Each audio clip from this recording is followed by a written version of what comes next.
मोदी सरकार ने सवर्णों को आर्थिक आधार पर 10% आरक्षण देने का फैसला किया है, जिससे मोदी समर्थक और सवर्ण समाज बेहद उत्साहित है। वहीं अन्य वर्गों की मिली-जुली प्रतिक्रियाएं भी आ रही है।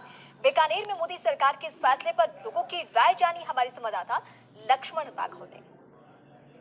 मोदी कैबिनेट ने लोकसभा चुनाव से ठीक पहले एक बड़ा फैसला लिया है कैबिनेट ने, और सवर्णों को आर्थिक आधार पर 10% आरक्षण की बात कही गई है। हालांकि इसके लिए संविधान संशोधन करना पड़ेगा, लेकिन आम जनता, पॉलिटिकल वर्कर क्या सोचते हैं, इस पर बात करने के लिए हमारे साथ अलग अलग लोग हैं। सबसे पहले हम भाजपा के जिला उपाध्यक्ष से बात करते हैं, अशोक प्रजापति से। कैसे देख रहे हैं आप? उत्साहित तो है, लेकिन सीधे तौर पर नहीं लग रहा पॉलिटिकल फैसला है, कैसे कर पाएंगे? समय बहुत कम है। मैंने आपको बताया था लक्ष्मण जी, समय मोदी जी का भाव हमेशा शुद्ध रहा है। शुद्ध भाव से किया गया हर काम सफलता की तरफ पहुंचता है, इसमें कोई संदेह नहीं है। और निश्चित रूप से हम लोग कर पाएंगे, करने के उद्देश्य से किया है। केवल ये कोई लॉलीपॉप नहीं है, लॉलीपॉप देना कांग्रेस का काम है। मोदी जी ठोस निर्णय लेते हैं, और निर्णयों के साथ ये बात तय है कि उन्होंने कभी भी वोट की राजनीति नहीं की। चाहे वो भाजपा के लिए नुकसानदायक हो सकता है, लेकिन राष्ट्र के लिए फायदेमंद राजनीति नहीं की। कुछ आम शख्स है हमारे साथ, क्या आप देखते हैं, क्या ये पॉलिटिक्स नहीं है, ये वास्तव में फायदा देने की कोशिश है क्या जो गरीब सवर्ण है उनको? मेरे को तो नजर नहीं आता कि इसमें कोई फायदा हो रहा है। आरक्षण व्यवस्था तो खत्म ही होनी चाहिए, पूरी की पूरी खत्म होनी चाहिए। हर टैलेंट को मौका मिलना चाहिए, कैसा भी है।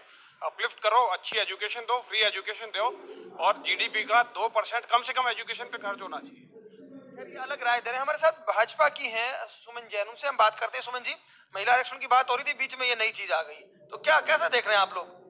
सबसे पहले मैं साधुवाद देती हूँ हमारे मोदी जी को कि इतना बड़ा फैसला उन्होंने लिया है, और ये बहुत ही खुशी की बात है कि एक आर्थिक आधार पर सवर्णों को जो आरक्षण देने की बात की गई है, बहुत सम्मानजनक और स्वागत योग्य फैसला है ये उनका। मैं कहती हूँ एक सोच आज तक किसी पार्टी के मन में या किसी व्यक्ति के मन में ये नहीं आई थी कि सवर्णों के लिए भी कोई आरक्षण वाली बात हो सकती है। हार के बाद तो नहीं है सोच? 2-3 राज्यों में जब आप हारे तो इससे ऐसा तो नहीं है कहीं?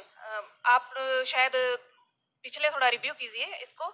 बहुत पहले से ये बात चली आ रही है कि सवर्णों को आरक्षण दिया जाएगा, और मोदी जी का कार्यकाल शुरू होने के टाइम से ये बात चली आ रही थी, और अब इसको मूर्त रूप दिया जा रहा है, और बहुत जल्द इस पे मोहर भी लग जाएगी। बहुत जल्द मोहर लगी। खैर ऐसा हो, लेकिन बड़ा टिपिकल मामला हमारे साथ एक ओबीसी से आते हैं साहब, तो ओबीसी वर्ग में इस फैसले को लेकर क्या सोच आ रही है? वो बात छोड़िए आरक्षण होना चाहिए नहीं होना चाहिए, लेकिन इस फैसले पर आपकी राय क्या है? इसका राजनीतिक असर भले ही पड़े, बाकी कोई ऐसा नहीं है कि आम पब्लिक को इससे कोई राहत मिलती हो, मुझे नहीं लगता। क्योंकि आज तक पीछे जो आरक्षण रहे हैं उसमें वो आरक्षण उस राजनीति तक लाभ ही है, उसका कोई बेसिक लाभ नहीं है आम जनता को।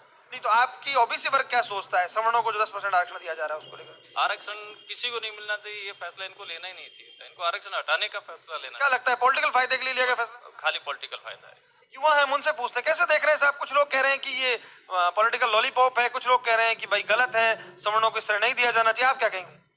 बिल्कुल सर, दिया जाना चाहिए, क्योंकि सवर्णों की स्थिति बिना आरक्षण के खराब ही है। हम जातिगत आरक्षण का समर्थन करते हैं, लेकिन जो सामान्य वर्ग के अंदर जो तबका रह गया था, जो गरीब लोग हैं, उनके लिए एक बड़ा ये ऐतिहासिक फैसला है। हम प्रधानमंत्री की प्रशंसा करते हैं इस मुद्दे पर। अलग अलग तबके के लोगों से हमने बात की, नेताओं से बातचीत की, और मोटे तौर पर जो है भाजपा के लोग बहुत उत्साहित हैं। निश्चित तौर पर सवर्ण समाज के कुछ लोग हैं वो भी बेहद उत्साहित हैं और मोदी सरकार को धन्यवाद तक कह रहे हैं। लेकिन एक दूसरा तबका भी है जिसका अपना तर्क है, और कहा जा रहा है कि मोदी जी का ये जो मास्टर स्ट्रोक है पॉलिटिकल माइलेज के लिए है। लेकिन सबसे बड़ा सवाल ये है कि क्या ये लागू हो पाएगा? कैमरा पर्सन गुलाम रसूल के साथ Laxman Raghav, first India news, Bikaner. सरकार की एक तरफा